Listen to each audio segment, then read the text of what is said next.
Award-winning filmmaker Zoë McIntosh brings life to specific and interesting stories that center the human experience. Stylebender is an intimate look at Israel Adesanya, the Nigerian-born Aotearoa-based MMA champion. It had its global premiere at Tribeca Film Festival, where it was nominated for Best Documentary and Zoë was nominated for Best New Director. Stylebender will be in Australian cinemas only from the 28th of September. Zoë, thank you so much and welcome to the For Your Reference podcast.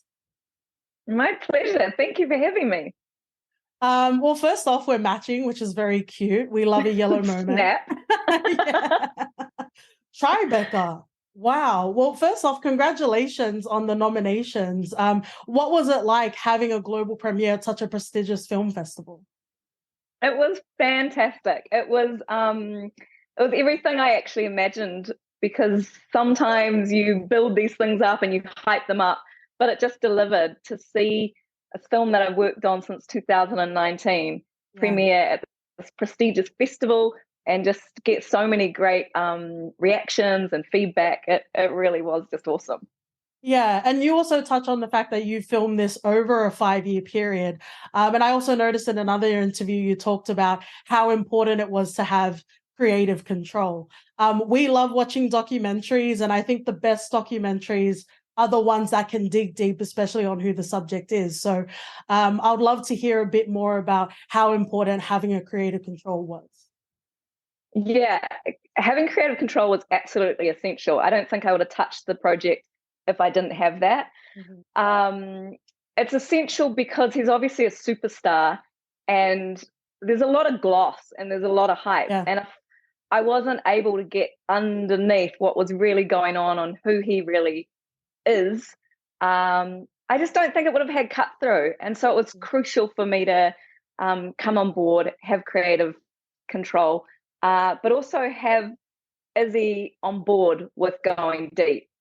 Yeah. It's so important. And I guess if you get too involved, it's like, oh, don't show me on that angle. Don't show me doing this. And I'm so excited to talk about. And I've had that before. Yeah.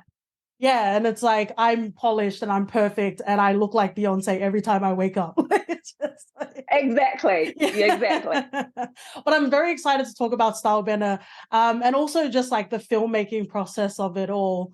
I'm not a sports gal, so I didn't really understand a lot about that, but I obviously knew his name, Israel Adesanya.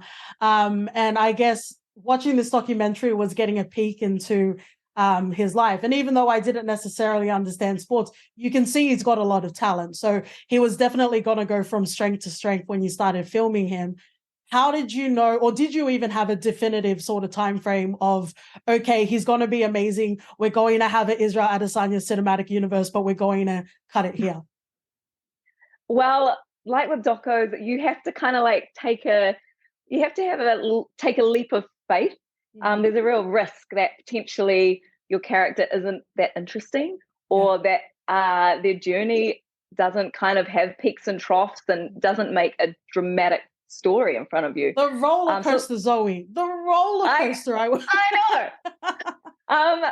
But in this case, I don't know. I just had a really strong gut feeling, and I often get that with projects, and I get this like fuzzy insides, and I just knew I had to pursue it, and I'm so glad I did. And I just think what this film does is it does get deeper. He's so saturated. He's all on the media. And I feel like this film really does show a different side to him, a very vulnerable, truthful, authentic side. And I feel proud of that.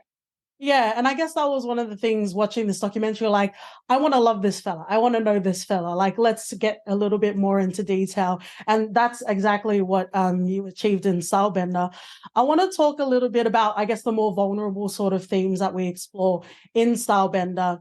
Particularly, you talk about him being on a global stage, whether it's him fighting or whether it's just his presence, he's got that sort of charisma. I love how Stylebender really took it back to his childhood and racism and bullying. And I kind of want to talk about, well, first off, there was so much care in that, and I give a lot of love to you for doing that. Thank you. But what was it like in, I guess, ensuring the love and the care was there for him to speak on his experiences as a young Nigerian Black boy in Rotorua? Yeah, beautifully put. It's always super delicate, but with him, I think it was especially delicate. Mm-hmm. I could just see and feel right from the get-go that there was still this young boy inside of him. And it was actually really interesting going back to Rotorua with him in those school grounds, because you could feel it. Like, he immediately dropped into that bullied outsider. Yeah. So I had to be extremely delicate and careful. So it was a journey. And I think as a documentary maker, you just have to be truthful, straight up, and I think genuinely care. And I was interested, so I think he could see that. Yeah, and I think if everyone's already in love with him, they'll fall in love with him again. So I guess mental health with Black men is something that doesn't really get the spotlight, especially if it's Black men in general not really talking about their mental health. We start with a therapy session. like it's such a beautiful moment, because in another interview, you did talk about that there would be therapy sessions. I didn't realize that we would be like, okay, this is it, and we're getting into it. I am a big advocate for therapy. I love it. Yeah. But I don't know if I'm ready to have my therapy sessions documented in a documentary. And I guess, like, going back to the previous question of that love and that care, there are some really vulnerable, intimate moments throughout the whole film in these sessions. What was it like filming, like being there, being present, but also being conscious that he's going through? Yeah, great question there. I think it was, well, first of all, it's good to get a bit of insight that I had to, I guess, be vulnerable myself. So I went, once I found out he had a therapist, I went and did like this 4-day retreat just to connect with Janet and to understand her method. And then I kind of approached Izzy and was like, hey man, we've got a film here if we go into this. And also, I'm so sick of documentaries where it's like sit down interviews, tell me about your backstory. Yeah. So I thought it was just this wonderful way where you could observe this character and get deep into him, but not through that traditional doco lens, you know? Mm-hmm. And it was done with a lot of care. So like those therapy sessions that you see in the film, that's just me setting up audio, a camera, and then I'm out. I'm letting that like evolve and happen. It's not me being like, okay, now talk about your I don't know, family or whatever. Yeah. Tears. So it feels, yeah, give me tears now. I think what I resonated, because I got very emotional. I even cried a couple of times watching Stylebender. I think what really resonated in Stylebender is just the human fucking, sorry, my language, but the human fucking experiences that we went through and that we followed Israel going through. I think something that a lot of us can relate to, especially in years of a pandemic or just, growing up in general, is grief. Rest in peace to Falvake. And that was covered in the film. Like, even researching it, I was like, whoa. And then it was in the documentary and I'm like, whoa. I was like, we're really in. We're not switching to something comical. We're staying in this moment because this is where the hurt is. This is where the pain and sometimes a joy and release in grief is. Yeah, I think I'm always fascinated by people who have adversity in their life and somehow can go through it, acknowledge it, grieve, like it's there, they don't push it to the side, but somehow they triumph. Somehow they like use that as power and energy and can show that it can almost like make you better. Or I find that really interesting because it's really up to our brains to have that choice, what way we want to take these hard circumstances, So yeah, I found that stuff really interesting. Yeah, and I guess this is more of like a filmmaking question. There are some great lines in this documentary. I'm saying it like he's a character, but he's a real person. It's better to be a warrior in a garden, and the character you see is one I created. Were there any sort of moments when you were in the cut and you're like, oh, oh, this is the one. This is the one for the trailer. This is where we put this. Like, these are the great lines. Yeah, he's very succinct and articulate. So there were some cracker lines, but I especially like the one line where I pay him out for. He always says, "Pressure makes diamonds." Yeah. And there's a bit of this film where I like give him shit for that, which is funny. It was nice that there were a couple of moments throughout the film. I was like, oh, I think that's Zoe. Like behind, like it's just the way that he connects with the world. Like you're there and he's conscious of you being there. I want to talk about a scene in the film where he talks about like not necessarily having any sort of privacy, and he says that he's used to you guys as the camera crew, but then you'll see moments where he's just trying to live, man. He's just trying to be with his pets and have a good time.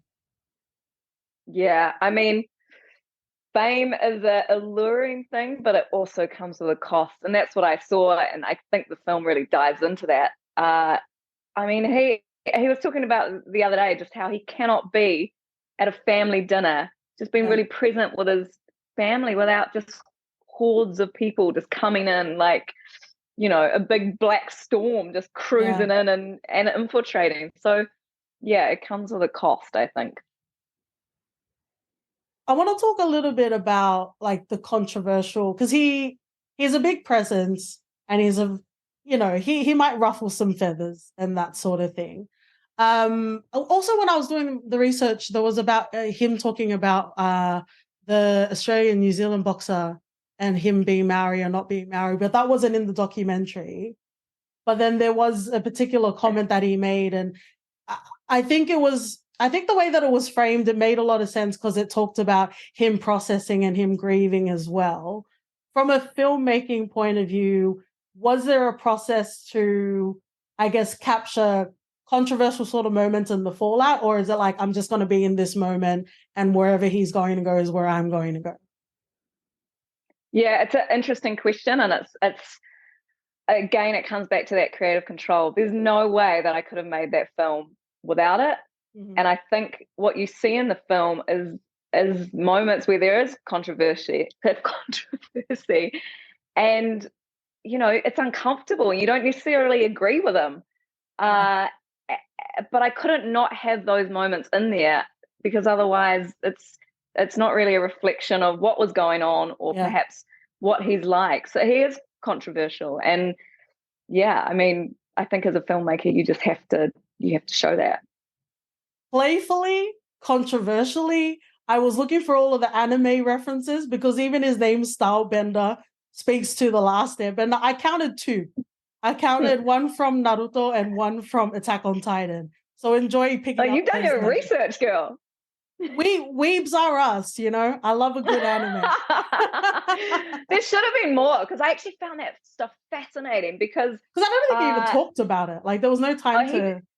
I know I interviewed him about it, but there's just so much you just can't fit it all in. But I love how he was from such a young age drawing inspiration from these comical or these animated figures and literally telling his brain, I can morph myself into this. Like these characters are here for me to learn and develop my own self, which I mean, it's pretty powerful. So it's like, the human in me is like, let's talk about therapy and grief. And the weeaboo in me is like, where's the anime? There's not enough anime. I hear you. Well, I want to thank you so much for your time and wrap up with our final question. We finish our reviews with a recommendation. So what would you pair with Stylebender as a double feature? Oh, I mean, The Last Dance is an obvious one, but I think we can do better than that.